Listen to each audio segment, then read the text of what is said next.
धन्यवाद सभामुख महोदय। यो संसद 2-3 देखि लगातार अवरुद्ध हुँदै आएको छ। त्यसको कारण प्रतिपक्षलाई बनाइयो, सत्तापक्षले हामीमाथि हिलो छ्याप्ने कोसिस गर्यो, तर आफ्नो स्पष्टीकरण दिएन। हामीले प्रश्न उठाएका थियौँ, हाम्रो देशको प्रधानमन्त्री देशभक्त हुनुहुन्छ, क्रान्तिकारी हुनुहुन्छ र म स्मरण गर्छु कि उहाँले परिवर्तनको लागि भनेर 40 सूत्रीय माग राखेर आन्दोलन गर्दा प्रभुत्ववाद, उपनिवेशवाद, विस्तारवादका विरुद्ध 9वटा कुरा राख्नु भएको थियो। हेक्का होला, सम्झना होला, तर आज त्यही ट्रक चढेर उहाँ कहाँ पुग्नुभयो? हाम्रो प्रश्न यो थियो। यसबारे उहाँले संसदलाई स्पष्ट पार्नु भएन। उहाँले कठपुतली भनिरहनु भयो, त्यो पनि म सम्झाउन चाहन्छु। तर अहिले आफूलाई कम्फर्टेबल भन्नुभयो, हामीले त्यो पनि सह्यौँ। त्यसै गरी चीनको सल्लाहमा म भारत गएँ भन्नुभयो, त्यो पनि हामीले हाम्रो देशको प्रधानमन्त्री जाने हो, नेपालको हितको कुरा गर्नु होला भन्यौँ। तर अहिले आएर एउटा किताब विमोचनको प्रसङ्गमा उहाँले आफूलाई यो संसदले होइन, नेपाली जनताले होइन, अरू कसैको साथ र सहयोगमा म प्रधानमन्त्री बनी भन्ने खालको कुरा गर्ने कुरामा प्रमुख प्रतिपक्ष दलले प्रश्न उठायो र हाम्रो देशको प्रधानमन्त्रीलाई हामी त्यति कमजोर देख्न चाहन्नौँ। आन्तरिक कुरा जेसुकै होस्, एमाले रहोस् नरहोस्, माओवादी रहोस् नरहोस्, काङ्ग्रेस रहोस् नरहोस्, तर यो देश र यो देशका जनताको सार्वभौम सत्ता रहनुपर्छ भन्ने हाम्रो मत हो। त्यस मतका निम्ति हामीले प्रश्न उठाएका थियौँ। उहाँले कालापानी लिपुलेकको कुरा पनि उठाउनु भएन। एउटा पुरानो गीत छ, सेतो र चोली, कालो र चोली, कुन चोली सिएको, यो गीत मैले गाएको होइन, सम्झाइदिएको। अहिले म सोध्छु सम्माननीय प्रधानमन्त्रीज्यू र तपाईँलाई भन्नुपर्ने भयो, तपाईँले तिरङ्गा झन्डा उचाल्ने हो कि चन्द्र सूर्य झन्डा उचाल्ने हो? यो चाहिँ भन्नु पर्यो यो संसदमा। 1 करोड 91 लाख जनतालाई हाम्रो प्रधानमन्त्री हामीले बनाएको हो भन्ने विश्वास दिलाउनु पर्यो। त्यसैले यो असाध्यै जनता दुखित हुने कुरा र हाम्रो सार्वभौम सत्तामाथि निरन्तर हमला हुने कुरा र त्यसमा प्रधानमन्त्रीको मौनता हाम्रो लागि स्वीकार्य भएन, देशको लागि स्वीकार्य भएन, चन्द्र सूर्य झन्डाको लागि स्वीकार्य भएन। 4 तारे लाल तारेको निम्ति जेसुकै होस्, मैले अघि पनि उल्लेख गरेँ।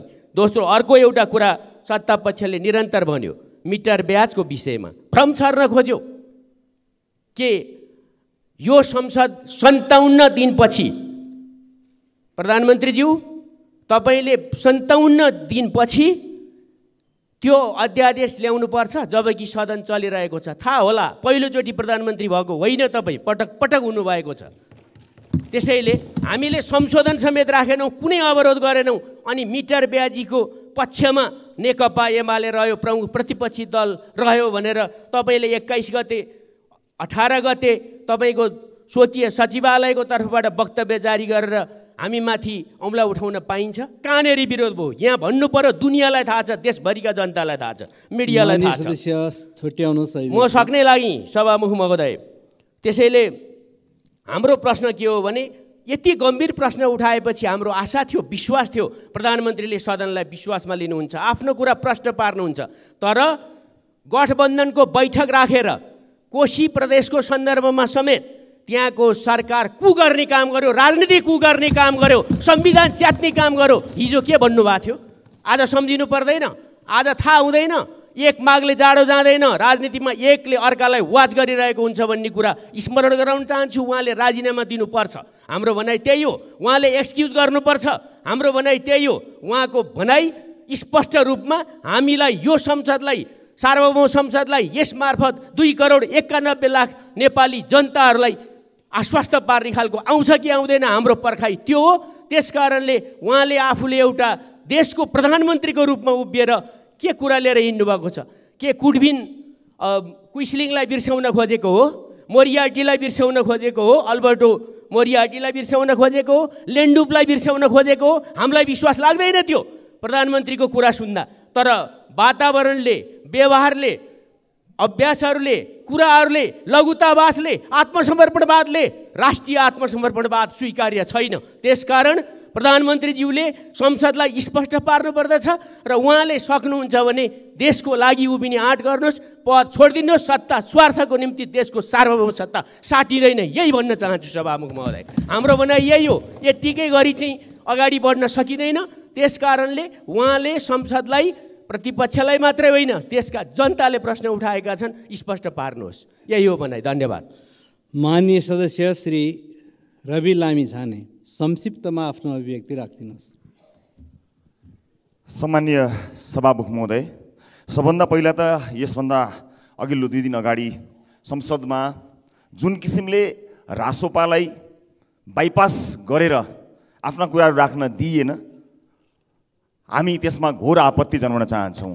रासोपा प्रतिपक्षको भूमिकामा छ, तर रासोपाका प्रतिपक्षमा हुनुका पनि आफ्ना मुद्दाहरू छन्। त्यसकारण रासोपा अरू कुनै दलको मुद्दा होइन, आफ्ना मुद्दाहरूमा जो जनताका मुद्दा हुन् त्यस मुद्दामा उभिएको छ। आफ्नै स्वतन्त्र अस्तित्व साथ रासोपा उभिएको छ। यसबारेमा हेक्का होस् भन्ने कुरा म सम्मानित सदनलाई बताउन चाहन्छु, जसले गर्दा हामीले हाम्रा कुरा स्पष्ट राख्न पाएनौँ। हाम्रो कुरा राख्न नपाउँदै प्रमुख प्रतिपक्षले जे बोल्यो त्यसैलाई नै हाम्रै भाष्य हो भन्ने कुरा प्रमाणित गर्ने किसिमको जुन जालसाजीपूर्ण क्रियाकलाप भयो, हामीलाई त्यसमा आपत्ति छ। सम्मानित सभामुख महोदय मार्फत म यो कुरा प्रश्न गर्न चाहन्छु र हामीले त्यतिखेर स्पष्ट गर्न पाएको भए अझ सजिलो हुन्थ्यो। र फेरि पनि म स्पष्ट गर्न चाहन्छु, प्रधानमन्त्रीले दिनुभएको अभिव्यक्ति घोर आपत्तिजनक छ।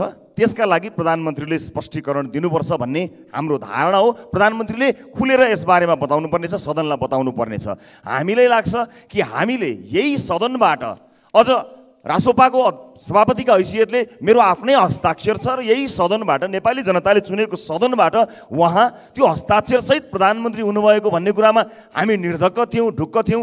तर प्रधानमन्त्रीले त छिमेकी राष्ट्रले बनाउने, प्रधानमन्त्री बनाउने सार्वभौम देशको अस्तित्वलाई नै एउटा प्रश्न खडा गर्ने किसिमले जुन अभिव्यक्ति दिनुभयो त्यो आपत्तिजनक छ। त्यो कुरा हामीले हाम्रो तर्फबाट हाम्रो ढङ्गले भन्न पाउनु पर्थ्यो सभामुख महोदय, त्यो हामीले भन्न पाएनौँ। यसमा प्रधानमन्त्रीज्यूले स्पष्ट जवाब दिनुहुनेछ भन्ने विश्वास मैले लिएको छु र प्रधानमन्त्रीज्यूलाई पनि म अलिकति सचेत पनि अनुरोध गर्न चाहन्छु कि कहिले चाहिँ उहाँ 35,000 लडाकुको होइन 7,000 मात्र थियौँ भनिदिनुहुन्छ, कहिले 5,000 को जिम्मा भन्नुहुन्छ, कहिले कम्फर्टेबल भन्नुहुन्छ, कहिले सरकार नै अरूले बनाएको भन्नुहुन्छ।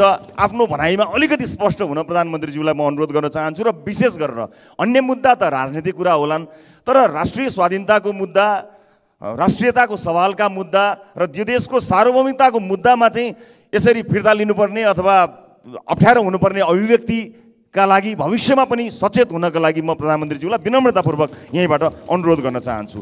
र मिटर ब्याज सम्बन्धी अध्यादेशका विषयमा सभामुख महोदय, हामीले हाम्रो धारणा स्पष्ट राखेका छौँ। म अझै पनि यहाँ भन्न चाहन्छु, सत्ता पक्षका कुन दल र कुन नेताको स्वार्थका लागि त्यो अन्तिम दिनमा यहाँ ल्याइयो, यो कुरा पनि स्पष्ट होस्। रासोपा मिटर ब्याज सम्बन्धी सरकारले अध्यादेश मार्फत ल्याएको यो विषयमा स्पष्ट छ, मिटर ब्याज पीडितहरूको पक्षमा छ, सरकारलाई साथ दिन तयार छ। तर किन त्यसलाई अन्तिम दिनमा ल्याइयो? कुनै पनि बेला कुनै पनि समयमा संसद अवरुद्ध हुन सक्ने यथार्थलाई हामीले जानेका छौँ, बुझेका छौँ। तर यो जान्दा जान्दै अन्तिम दिनमा ल्याइएको कुरामा विरोध गर्न चाहन्छ र रासोपा खडा भएको छ, उभिएको छ। बरु सत्ता पक्षभित्रको कुनै दल या दलका नेताहरू पो जोगाउनतिर लागिरहेका छन् कि म स्पष्ट होस् भन्ने कुरा अनुरोध गर्न चाहन्छु। सम्माननीय सभामुख महोदय, यसलाई अझै पनि सके सभामुख महोदय, महत्त्वपूर्ण विषय छ सभामुख महोदय, यसलाई अझै पनि सरकारले चाहिँ यो अध्यादेश 0 मा गए पनि प्रतिस्थापन विधेयक मार्फत चाह्यो भने 15 दिनमा गर्न सक्ने व्यवस्था छ अथवा अन्य व्यवस्थाहरू छन्। इच्छुक दलले हामीले कमिटमेन्ट गरे जसरी आजै कमिटमेन्ट गरिदिए पनि भयो, हामी तयार छौँ, यसलाई अगाडि बढाउनु पर्यो, पीडितहरूलाई पीडा दिनु भएन। यो संसदका धेरै कामहरू छन् सभामुख महोदय, म छोटकरीमा सकिहाल्छु। यो संसद 3 दलले बन्धक बनाउन मिल्छ, 3 दलले जे निर्णय गर्यो त्यही हो, अरू बाँकी रहेका मान्यज्यूहरूको त्यसकारणले म यसमा हामी प्रतिपक्षमा छौँ, प्रतिपक्षले उठाएका सही ठाउँमा प्रतिपक्षमा एक ढिक्का छौँ, सरकारले गरेको राम्रो ठाउँमा सरकारलाई स्याबासी भन्न पनि हामी हिचकिचाउँदैनौँ। त्यसकारणले हाम्रो आफ्नै ठाउँ छ, आफ्नै एउटा स्पष्ट धारणा छ। यी संसदले गर्नुपर्ने थुप्रै कामहरू छन् सभामुख महोदय। अहिले कयौँ शिक्षा ऐन कहाँ गयो, अहिले निजामती ऐनको कुरा कहाँ गयो, प्रहरी ऐनको कुरा छ। यो मनी लन्ड्रिङको विषयमा देशलाई नै ब्ल्याकलिस्टेड गर्न सक्ने अवस्थासम्म पुगिरहेको छ। यत्रा कामहरू सदनमा छन्, सदनमा यत्रो कामहरू हुँदा शीर्ष नेताहरूको मुड चलेन रे उहाँहरूलाई भने यो सदन रोकिन्छ सभामुख महोदय? यो कदापि स्वीकार्य छैन सभामुख महोदय। जनताका मुद्दामा संसद रोकिन्छ भने रोकियोस्, तर नेताहरूको मुद्दामा, पार्टीका मुद्दामा संसद रोकिने कुरालाई रासोपा स्वीकार गर्दैन सभामुख महोदय। त्यसकारणले यो अत्यन्त जरुरी कुरा हो। संसदीय समितिहरू नभएर यस्तो धेरै अप्ठ्यारो परिरहेको अवस्थामा यसलाई गम्भीरतापूर्वक लिइयोस् र हाम्रै दलले 3वटा संसद यो सङ्कल्प प्रस्ताव समेत यहाँ दर्ता गरेको छ, त्यसमा पनि कहीँ कतै केही कारबाही भएको छैन। यो क्लोजिङको समय सभामुख महोदय, अहिले व्यापारीहरू यो असार मसान्तमा बैंकको ब्याज कसरी तिर्ने होला भनेर छटपटाइरहेको अवस्थामा उनका मुद्दा बोल्नुपर्ने छ। यहाँ कयौँ राजनीतिक कर्मीहरू मैले निर्ममतापूर्वक भन्नुपर्ने हुन्छ, न व्यापार छ, न व्यवसाय छ, न जागिर गर्नुभएको छ, तै पनि सानको जिन्दगी बाँचिरहनु भएको छ। तर जसले व्यापार व्यवसाय जागिर गरेर बाँचेको छ, आज यो असार मसान्तमा बैंक ब्याज तिर्न नसकेर उहाँहरूको अवस्था दयनीय हुने अवस्थामा आएको छ। त्यसमा बोल्नु पर्दैन? मिटर ब्याज पीडितका बारेमा अगाडि बोल्नु पर्दैन? अहिले सहकारीले ठगेका मान्छेहरू कयौँ मान्छेले आत्मदाह गरेका छन् सभामुख महोदय। यो माइती घरमा अहिले लाइन लागेर बसेका छन्, तिनका मुद्दामा बोल्नु पर्दैन? सदन रोकिन्छ भने जनताको त्यस्ता मुद्दामा रोकिन्छ।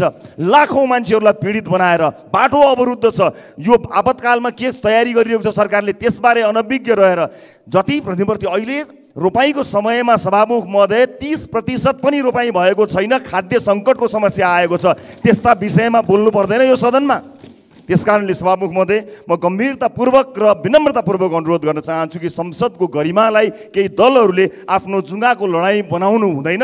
प्रतिपक्षको भूमिकामा रहँदा रासोपाको आफ्नै अस्तित्व छ, प्रतिपक्षमा छ। प्रतिपक्ष दलहरूसँग एक ठाउँमा उभिने ठाउँमा एक ठाउँमा उभिन्छौँ, फरक मत भएको ठाउँमा फरक मतमा उभिन्छौँ र सरकारले गरेको राम्रो कामलाई खुला हृदयले साथ दिन्छौँ। सरकारले अहिले भ्रष्टाचार विरुद्ध अभियान जुन थालेको छ, सरकारलाई हामी स्याबास भन्न चाहन्छौँ, तर जरोसम्म पुग्नु पर्यो, हाँगाबिगा काटेर भएन, यही भन्न चाहन्छौँ। र अन्त्यमा सभामुख महोदय फेरि पनि म भन्न चाहन्छु, यो मिटर ब्याज सम्बन्धी अध्यादेश जुन जिरोमा गएको छ त्यसलाई बिउताउनको निमित्त, त्यसलाई एउटा प्रतिस्थापन विधेयक मार्फत ल्याउनका लागि राष्ट्रिय स्वतन्त्र पार्टी स्पष्ट रूपमा तयार छ।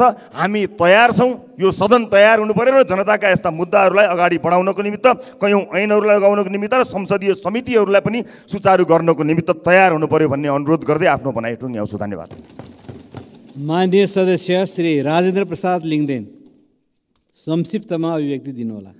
सभामुख महोदय, अवश्य संक्षिप्तमा आफ्नो कुरा राख्नेछु, तर सभामुख महोदय म ध्यान आकर्षण गर्न चाहन्छु कि यो संसदमा केही राजनीतिक दलहरू मात्रै छैनन्, थुप्रै राजनीतिक दलहरू छन् योचोटि र निर्णायक तहमा छन्।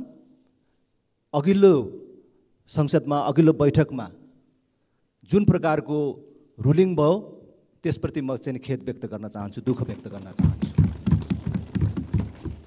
हामीले प्रधानमन्त्रीले एउटा पुस्तक विमोचनमा जे कुरा बोल्नु भएको थियो, प्रतिपक्षमा रहेका सबै राजनीतिक दलहरूले सामूहिक रूपमा त्यसको प्रतिवाद गरेका थियौँ र त्यसको स्पष्टीकरण माग गर्न चाहेका थियौँ।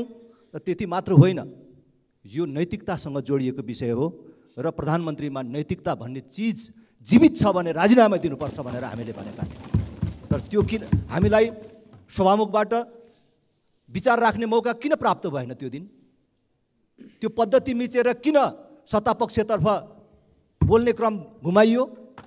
यसप्रति म दुःख व्यक्त गर्न चाहन्छु र सभामुखको गम्भीर ध्यान आकर्षण गर्न चाहन्छु। सम्माननीय प्रधानमन्त्रीले कुनै बेला नेपालमा फलाना पार्टी मिलेर सरकार बनायो भने छिमेकीहरूको लागि कम्फर्टेबल हुन्छ भनेर भन्नुभएको थियो। त्यो सत्ता बाहिर हुनुहुन्थ्यो। त्यसमा हामीले राजनीतिक रूपमा टिप्पणी गर्ने बाहेक अर्को विषय थिएन।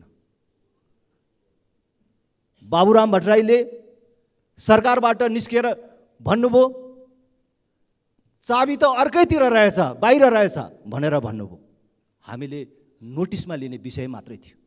तर अहिले बहालवाला प्रधानमन्त्रीले कुनै एउटा व्यक्तिलाई देखाएर मलाई प्रधानमन्त्री बनाउन उहाँ पटक पटक दिल्ली जानुभएको थियो भनेर भन्नु निसन्देह आपत्तिजनक विषय हो। यो सामान्य कुरा होइन। र फेरि पनि भन्छु, नैतिकता भन्ने चिज जीवित छ भने उहाँले राजीनामा दिनुपर्छ। यो दबाबले दिने कुरा, मागिने कुरा होइन। म यो सभालाई स्मरण गराउन चाहन्छु, अघिल्लो संसदमा कानुन मन्त्रीले, तत्कालीन कानुन मन्त्री शेरबहादुर तामाङले सानो बोली चिप्लिँदाखेरि नैतिकताको आधारमा राजीनामा दिनुभएको थियो। यो राष्ट्रको सार्वभौम सत्तासँग सम्बन्धित विषयमा यस प्रकारको अभिव्यक्ति आउनु सामान्य कुरा होइन। र त्यसपछि झन् सत्ता पक्षबाट, प्रधानमन्त्री स्वयंबाट र प्रधानमन्त्रीको प्रेस सल्लाहकारबाट प्रतिपक्षीहरूलाई गम्भीर आक्षेप लगाउने ढङ्गले जुन अभिव्यक्ति आयो कि हामीले प्रधानमन्त्रीको राजीनामा माग गर्यौँ, प्रधानमन्त्रीको अभिव्यक्तिको प्रतिवाद गर्यौँ, त्यसलाई कहाँ जोडियो कि हामीले मिटर ब्याजीको विरुद्ध आउन लागेको विधेयक रोक्न खोजेको हो। हामी अहिले भ्रष्टाचारको विरुद्ध जुन कारबाही भइराखेको छ त्यसको विपक्षमा छौँ, त्यस्तो अर्थ लगाउन खोज्यो। यो झन् गम्भीर आपत्तिजनक विषय छ। त्यसकारण म फेरि पनि भन्न चाहन्छु, राजीनामा दिने नदिने हाम्रो दबाबले मात्रै हुने कुरा होइन। यो प्रधानमन्त्रीको नैतिकताको विषय हो। हामीले भन्यौँ, योभन्दा ठुलो नैतिकताको अर्को प्रश्न हुन सक्दैन। र म सरकार र सभामुखको ध्यान आकर्षण गर्न चाहन्छु। फेरि पनि भन्छु, संसदमा अब 3 दल मात्रै छैन। अहिले पहिलो र दोस्रो दल मिल्यो भने मात्रै सरकार बन्न सक्छ। कुनै एउटा दलले सरकार बनाउन सक्दैन। पहिलो र दोस्रो दल मिलेन भने अरू 2टा दल मिल्दा पनि सरकार बन्दैन। धेरै दल मिलेपछि मात्रै सरकार बन्छ। र धेरै दलहरू छन्। र अहिले जनताको नयाँ भावनाको प्रतिनिधित्व गर्ने थुप्रै दलहरू छन्। नयाँ जनादेशका साथ आएका राजनीतिक दलहरू छन्। घरिघरि 3 राजनीतिक दल, 3 नेता बसेर सबै राजनीतिक विषयको निर्णय गर्न पाइँदैन। त्यो कुरा हाम्रो लागि मान्य हुन्न। यहाँ कोही कसैको निर्णयको भारी बोकेर हिँड्न तयार छैन भन्ने कुरा म सभामुख महोदयलाई आग्रह गर्न चाहन्छु। हामीले राष्ट्रियतासँग सम्बन्धित विषयमा प्रश्न उठाउँदाखेरि र संसद अवरुद्ध गर्दाखेरि र संसद अवरुद्ध हुँदाखेरि हामीलाई अभियोग लगाउने, हामीले अध्यादेश पारित हुन नदिएको, विधेयक पारित हुन नदिएको अभियोग लगाउने सरकारलाई म स्मरण गराउन चाहन्छु। त्यो अन्तिम दिनै मात्रै त्यो मिटर ब्याजसँग सम्बन्धित विधेयक ल्याउनु पर्ने कारण के थियो? कुन मनसायका साथ त्यस्तो काम गरियो? 7 महिना भयो संसद चलेको। मान्य सदस्य, एउटा विधेयक पारित गराउनेतर्फ सरकार किन अग्रसर भएन? कि हाम्रो कारणले हो? अहिले समितिहरू नेतृत्वविहीन भएको हाम्रो कारणले हो? के कारणले त्यो रोकिएको? त्यसकारण म फेरि पनि भन्छु, अन्तिममा प्रधानमन्त्रीमा नैतिकता भन्ने चिज जीवित छ भने राजीनामा दिनुपर्छ। धन्यवाद।